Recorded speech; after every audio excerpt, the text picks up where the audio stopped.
বন্যা আসার ফলে বন্যার জল জানলা দিয়ে ঘরের ভেতরে প্রবেশ করতে থাকে। হে ভগবান, নদীর এই ভয়াবহ রূপ এ তো বেড়েই চলেছে দেখছি। কি হবে এখন? আর এইভাবে বন্যার জলে গোপালের বাড়ির একটা দেওয়ালও ভেঙে গেল। আর ঘরে অতিরিক্ত জল ঢোকার জন্য সমস্ত জিনিস বন্যার জলে ভেসে যেতে লাগলো।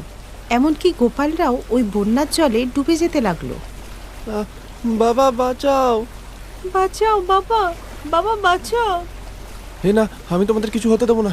তোমরা সবাই একে অপরের হাত ধরে রাখো।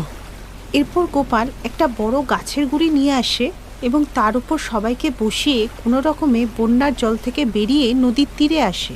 কিন্তু এই বন্যায় ওরা সর্বশান্ত হয়ে যায়। ওদের ঘর ভেঙে গিয়ে নদীর জলে মিশে যায় আর ওরা আবার ঘর ছাড়া হয়ে যায়। এখন আমরা কি করব? আমাদের বাড়িটাও তো বন্যার জলে ভেসে গেল। বৃষ্টি তো থামছে না, এভাবে বাচ্চারা তো অসুস্থ হয়ে যাবে। তোমরা চিন্তা করো না, আমরা কিছু একটা ব্যবস্থা ঠিক করে নেব। ওই দেখো সামনে একটা গুহা, চলো এখন ওখানেই যাই। ওরা সবাই মিলে ওই গুহায় চলে গেল। এই বন্যার জল তো আমাদের কাছ থেকে সব কিছু কেড়ে নিল। এত বছর ধরে কষ্ট করে আমি অতগুলো টাকা জমালাম বাড়ির জন্য, কিন্তু এখন সেটাও থাকলো না। আমাদের আর কিছু রইলো না। আর কবে যে অত টাকা আসবে সেটারও কোনো ঠিক নেই। তুমি এত হতাশ হও না গো। এরপর 2-3 দিন ওরা প্রায় না খেয়ে ওই গুহার মধ্যেই ছিল। এরপর বৃষ্টি থেমে গেলে ওরা গ্রামে ফিরে এসে সবার কাছে সাহায্য চায়, কিন্তু সবাই ওদেরকে সাহায্য করতে বারণ করে দেয়।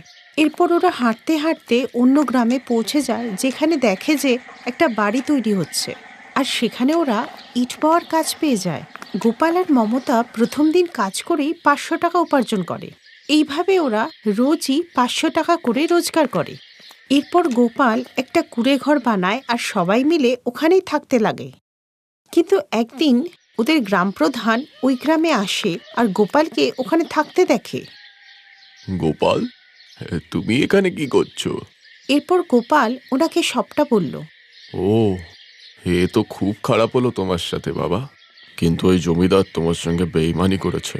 ও তো তোমায় ওই বাড়িটা বেচে দিল যেটা কেউ কিনতেই চাইতো না, কারণ নদীর পাশে হওয়ার জন্য ওর ভিত প্রচুর কমজোর ছিল।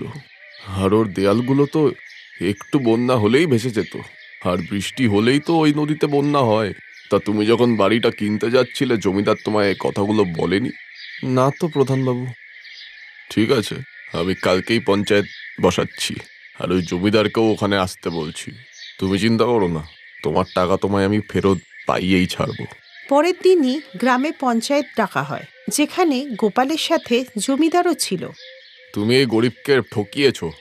তুমি ওকে এমন বাড়ি বিক্রি করেছো যার বন্যায় ভেসে যাওয়া নিশ্চিত ছিল।